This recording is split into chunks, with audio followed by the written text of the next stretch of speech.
Hello everyone, welcome to mission BPSC. अब देखिए, अभी तक हमने 4 फरवरी का किया था। अभी यहाँ 4 फरवरी से स्टार्ट होगा। आगे वाले वीडियो में यहाँ तक करेंगे, ठीक है। यहाँ से अगला है कि 4 फरवरी 2022 को ICC spirit of cricket award 2021 किसने जीता है?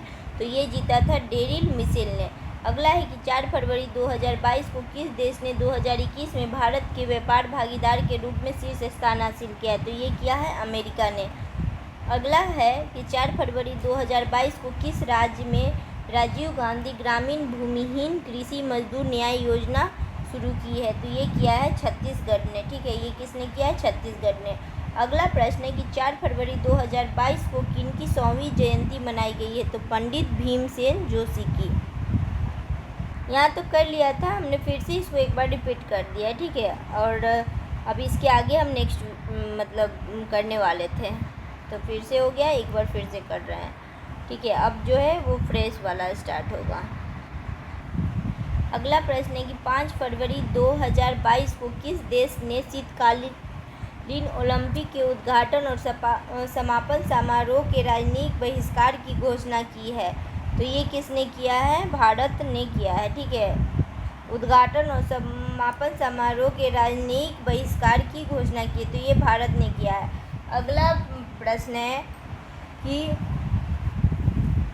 5 फरवरी 2022 को इंडिगो के नए प्रबंधक और निदेशक कौन बने हैं? तो राहुल भाटिया। अगला प्रश्न है 5 फरवरी 2022 को किस बैंक को भारतीय उद्योग परिसंघ पुरस्कार से सम्मानित किया गया है? तो ये किया गया है कर्नाटक बैंक को, ठीक है। ये किया गया है कर्नाटक बैंक को। अगला है कि 5 फरवरी 2022 को जनवरी 2022 में सबसे कम बेरोजगार दर कहाँ दर्ज किया गया है? तो ये किया गया है तेलंगाना में। 6 फरवरी 2022 को U19 क्रिकेट विश्व कप, इसका थोड़ा ढक गया देख, ठीक है फ्रेंड। तो ये विश्व कप 2022 का खिताब किसने जीता है? तो ये भारत ने जीता है, ठीक है। अंडर 19 क्रिकेट विश्व कप 2022 का खिताब किसने जीता है? तो भारत ने जीता है। 6 फरवरी 2022 को मध्य प्रदेश की किस व्यक्ति को कला क्षेत्र में पद्मश्री से सम्मानित किया गया है? तो दुर्गा भाई व्याम को सम्मानित किया गया, ठीक है। किसको किया गया है? तो दुर्गा भाई व्याम को। अगला प्रश्न है 6 फरवरी 2022 को शीतकालीन ओलंपिक 2022 का पहला गोल्ड किस खिलाड़ी ने अपना नाम किया है? तो ये किया है थेरेसी जोहांग ने। किसने किया है? थेरेसी जोहांग। अगला प्रश्न है कि 6 फरवरी 2022 को भारत का सबसे शक्तिशाली कंप्यूटर परम प्रवेगा किस राष्ट्रीय संस्था को स्थापित किया गया है? देखिए फ्रेंड, अगला यही वाला, तो इसका जो यही प्रश्न था कि 6 फरवरी 2022 को भारत का सबसे शक्तिशाली कंप्यूटर परम प्रवेगा किस राष्ट्रीय संस्थान में स्थापित किया गया? तो ये किस में किया गया है? IISc बेंगलोर में। अगला प्रश्न है कि 6 फरवरी 2022 को मिले हिमालय से 3 गुना बड़े पहाड़ को वैज्ञानिकों ने क्या नाम दिया है? तो इसका नाम दिया है सुपर माउंटेन्स, ठीक है। इसका नाम क्या दिया है? Super mountains. अगला प्रश्न है कि 7 फरवरी 2022 को भारतीय उद्योग परिसंघ ने किस बैंक को DX 2021 पुरस्कार प्रदान किया है? तो ये किया है कर्नाटक बैंक ने, ठीक है। 7 फरवरी 2022 को भारतीय उद्योग परिसंघ ने किस बैंक को DX 2021 पुरस्कार प्रदान किया है? तो ये किया है कर्नाटक बैंक को। अगला प्रश्न है कि 7 फरवरी 2022 को कोविड-19 के विरुद्ध DNA वैक्सीन लगाने वाला पहला देश कौन बन गया है? तो ये बना है भारत, ठीक है। ये कौन बना है? भारत। अगला है कि 7 फरवरी 2022 को भारत सरकार ने किस राज्य में तीन स्थान होशंगाबाद, शिवपुरी, बाबई के नाम बदलने की मंजूरी दी है? ठीक है, देखिए होशंगाबाद, शिवपुरी या बाबई का नाम बदलेगा तो ये मध्य प्रदेश ने। अगला है कि 7 फरवरी 2022 को 2022 AFC महिला एशियाई कप का खिताब किसने जीता है? तो चीन ने जीता है। 8 फरवरी 2022 को कौन सा दिवस मनाया गया है? तो सुरक्षित इंटरनेट दिवस। अगला है कि 8 फरवरी 2022 को भारत के कौन से स्कीयर ने शीतकालीन ओलंपिक के उद्घाटन समारोह में भारतीय दल की अगुवाई की है? तो ये है मोहम्मद आरिफ खान। अगला प्रश्न है देखिए फ्रेंड, अगला जो प्रश्न है कि 8 फरवरी 2022 को किस राज्य सरकार ने लता मंगेशकर पुरस्कार की घोषणा की है? तो ये किया है मध्य प्रदेश सरकार ने। अगला है कि 8 फरवरी 2022 को कहाँ में रथ सप्तमी त्यौहार मनाया गया है? तो ये मनाया गया है आंध्र प्रदेश। अगला प्रश्न है कि 8 फरवरी 2022 को किसने मानव तस्करी पर अंकुश लगाने के लिए राष्ट्रव्यापी आहत ऑपरेशन शुरू किया है? तो ये किया है आरपीएफ ने। ठीक है, आरपीएफ ने किया है मानव तस्करी पर अंकुश लगाने के लिए आहत ऑपरेशन। अगला प्रश्न है कि 8 फरवरी 2022 को किस देश ने तेज गेंदबाज सुरंगा लकमल ने संन्यास की घोषणा की है? तो ये किया है श्रीलंका। ठीक है, ये किसने किया है? श्रीलंका ने किया है। देखिए फ्रेंड, अगला जो क्वेश्चन है कि 8 फरवरी 2022 को जारी फोर्ब्स की रिपोर्ट के अनुसार एशिया के सबसे धनी व्यक्ति कौन बन गए हैं? तो ये बन गए हैं गौतम अडानी। ठीक है, ये कौन बन गए हैं? गौतम अडानी। 8 फरवरी 2022 को जारी प्रेस स्वतंत्रता रिपोर्ट 2021 कौन राज्य शीर्ष पर है? तो ये है प्रेस रिपोर्ट में शीर्ष पर है जम्मू कश्मीर। 8 फरवरी 2022 को अफ्रीका कप ऑफ नेशन 2021 का खिताब किसने जीता है? तो ये जीता है सेनेगल ने जीता है। ठीक है, ये किसने जीता है? सेनेगल ने जीता है। अगला प्रश्न है कि 9 फरवरी 2022 को कंछुत पर्व कहाँ मनाया गया है? तो ये मनाया गया है जम्मू कश्मीर में। अगला प्रश्न है कि 9 फरवरी 2022 को किस राज्य के कैबिनेट द्वारा धर्मांतरण विरोधी विधेयक को मंजूरी दी गई है? ठीक है, तो ये है हरियाणा सरकार के द्वारा। ठीक है, हरियाणा सरकार के द्वारा राज्य के कैबिनेट द्वारा धर्मांतरण विरोधी विधेयक को मंजूरी दी गई है। अगला प्रश्न है कि 9 फरवरी 2022 को फाइजर इंडिया के नए अध्यक्ष कौन बने हैं? तो प्रदीप शाह बने हैं। फाइजर इंडिया के नए अध्यक्ष प्रदीप शाह। अगला प्रश्न है कि 9 फरवरी 2022 को सिंगल विंडो सिस्टम के साथ एकीकृत होने वाला पहला केंद्र शासित प्रदेश कौन बना है? तो जम्मू कश्मीर। अगला प्रश्न है कि 9 फरवरी 2022 को अफ्रीकी संघ शिखर सम्मेलन 2022 का मेजबानी कौन देश करेगा? तो ये इथियोपिया करेगा। अगला प्रश्न है कि 10 फरवरी 2022 को कौन सा दिवस मनाया गया है?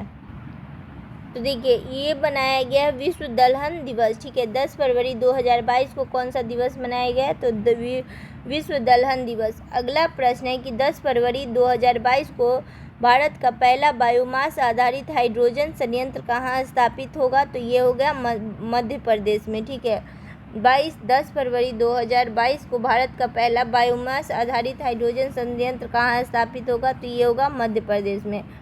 अगला प्रश्न है कि 10 फरवरी 2022 को 2021 में सोने का दूसरा सबसे बड़ा खरीदार कौन बन गया है?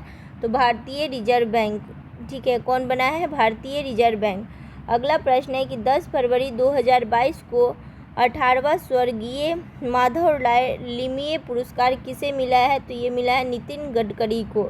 ठीक है, 10 फरवरी 2022 को 18वां स्वर्गीय माधवराव लिमये पुरस्कार किसे मिला है? तो नितिन गडकरी को। अगला है कि 10 फरवरी 2022 को टीम अहमदाबाद, तो अहमदाबाद का जो आधिकारिक नाम रखा गया है उसका नाम है गुजरात टाइटंस। अगला है 11 फरवरी 2022 को चक्रवात बिसिराई ने किस देश को सबसे अधिक प्रभावित किया है? तो देखिए, 2022 में अभी 11 फरवरी को एक चक्रवात आया था बिसिराई, तो ये किसको किया है? मेडागास्कर को। अगला प्रश्न है कि 11 फरवरी 2022 को जारी Seychelles Forbes global digital skills index 2020 में कौन शीर्ष पर रहा है? तो ये भारत। अगला प्रश्न है कि 11 फरवरी 2022 को आरबीआई ने ई रूपी वाउचर की सीमा 10,000 से बढ़ाकर कितना कर दी है? तो इकाई, दाई, सैकड़ा, हज़ार, 10,000, लाख। ठीक है, 1 लाख कर दिया है। कितना कर दिया है? 1 लाख कर दिया है। अगला प्रश्न है कि 11 फरवरी 2022 को कहाँ में विश्व का सबसे बड़ा इग्लू कैफ़े खोला गया है? इग्लू कैफ़े कहाँ खोला गया है? तो जम्मू कश्मीर में। अगला प्रश्न है कि 11 फरवरी 2022 को जारी EIU इकोनॉमिक इंटेलिजेंस यूनिट के लोकतंत्र सूचकांक 2021 में कौन शीर्ष पे रहा है? तो ये नॉर्वे जो है वो शीर्ष पे रहा है। ठीक है, मतलब लोकतंत्र सूचकांक में कौन शीर्ष पर रहा है, तो नॉर्वे। विश्व का सबसे बड़ा इग्लू कैफे खोला गया है जम्मू कश्मीर में। अगला है कि 12 फरवरी को कौन सा दिवस मनाया जाता है, तो ये मनाया जाता है राष्ट्रीय उत्पादकता दिवस। कौन सा दिवस मनाया जाता है, राष्ट्रीय उत्पादकता दिवस। 12 फरवरी 2022 को पुरातत्वविदों को किस देश में एक प्राचीन रोमन बस्ती मिली है, तो किस में मिला है, यूके में मिला। ठीक है, 12 फरवरी 2022 को पुरातत्वविदों को किस देश में एक प्राचीन रोमन बस्ती मिली है, तो ये मिली है यूके में। अगला है कि 12 फरवरी 2022 को किस देश ने, अगला प्रश्न है कि 12 फरवरी 2022 को किस संस्था ने प्राकृतिक खेती को बढ़ावा देने के लिए जीवा कार्यक्रम की घोषणा किया है। ठीक है फ्रेंड, देखिए जीवा कार्यक्रम है, ये किसने किया है, नाबार्ड ने किया है। ठीक है, जीवा कार्यक्रम को किसने घोषणा किया है, नाबार्ड ने। प्राकृतिक खेती को बढ़ावा देने के लिए जीवा कार्यक्रम का घोषणा किसने किया है, जीवा कार्यक्रम की घोषणा किया है नाबार्ड। ठीक है, प्राकृतिक खेती को बढ़ावा देने के लिए जीवा कार्यक्रम की घोषणा किसने किया है, नाबार्ड।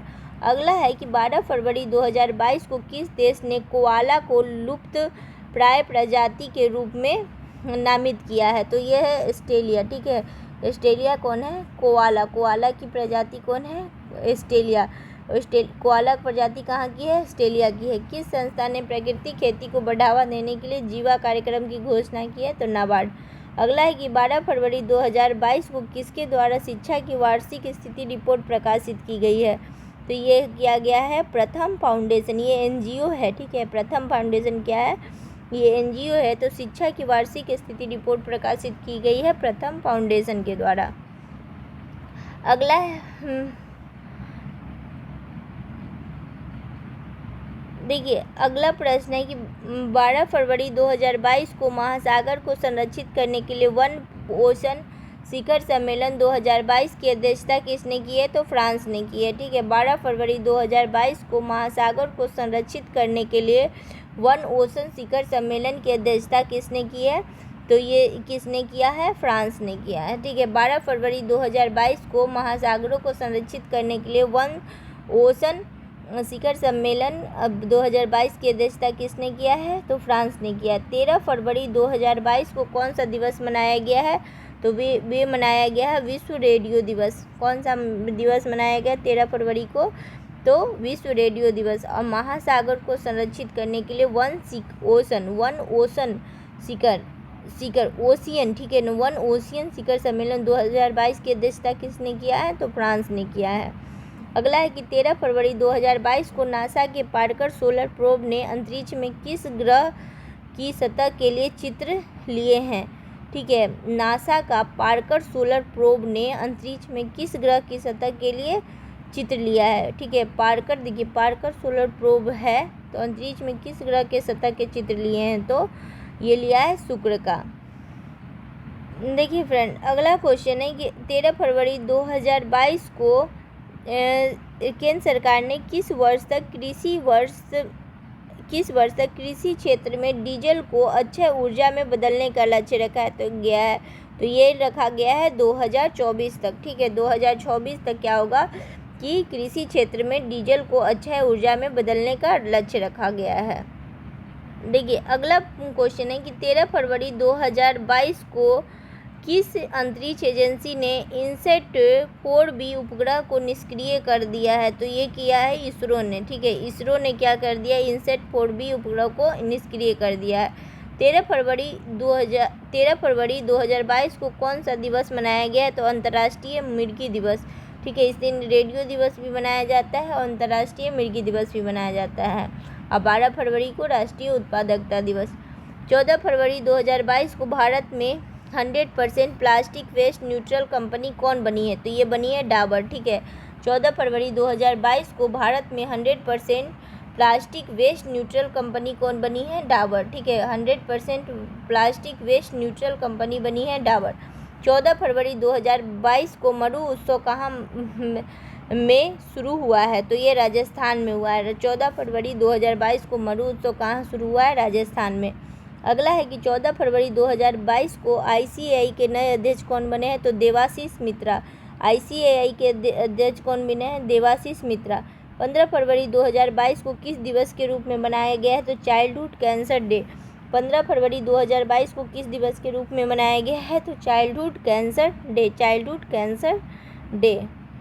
अगला प्रश्न है कि 15 फरवरी 2022 को पैसा बाजार और किस बैंक ने पैसा ऑन डिमांड क्रेडिट कार्ड की पेशकश के लिए समझौता किया? तो ये किया है आरबीएल बैंक ने। अगला है कि 15 फरवरी 2022 को जारी रिपोर्ट के अनुसार सौभाग्य योजना सौर विद्युतीकरण में योजना में कौन सा राज्य शीर्ष पर रहा है?